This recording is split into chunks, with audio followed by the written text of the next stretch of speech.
Hey guys, on today's item shop we have some pretty cool skins that just came out, such as my all-time favorite Bushranger right here. Now there are two sides into this Bushranger, so you guys can pick this one or this guy. So this one is just my favorite just because you can camouflage so easy. And it's a pretty cool skin anyways. Now let's move on to other skins such as this one right here, which is pretty funny and pretty cool at the same time. And of course we have the female version right here. Of course, to go along with those skins, we do have this pickaxe. And let's not forget about these other pretty cool skins. Which, by the way, the harvesting tool is pretty awesome. Let's not forget the female version, which is also pretty neat. And just going back to this skin, I do want to mention that the back bling is one of my favorites. And hey, this back bling for this skin is not bad either. Let's not forget the other harvesting tool for it. And of course, we've got other skins such as this one with its pretty cool back bling.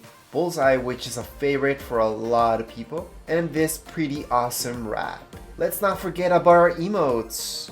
One of my favorites for sure, and a must-have if you ask me. For 200, it's worth it. Last but not least, Captain America. And remember, you guys can still sign up for the giveaway. It's still happening. More winners are being selected. Now, under special offers, we do still have these skins available right now, which also includes this one right here, plus the pretty awesome glider, and of course the harvesting tool. Anyways, that would be it for this video. If you guys want to participate in the giveaway, just go back into my channel and log into that giveaway video so you guys can have a chance to win any skin. It doesn't really have to be Captain America. Actually, a lot of winners actually chose other skins and didn't go for Captain America, although that's what they signed up originally for. Anyways, that would be it for this video. Again, if you guys have any questions, comments, you guys can write down here in the comments area. Don't forget to subscribe and rate. Thank you.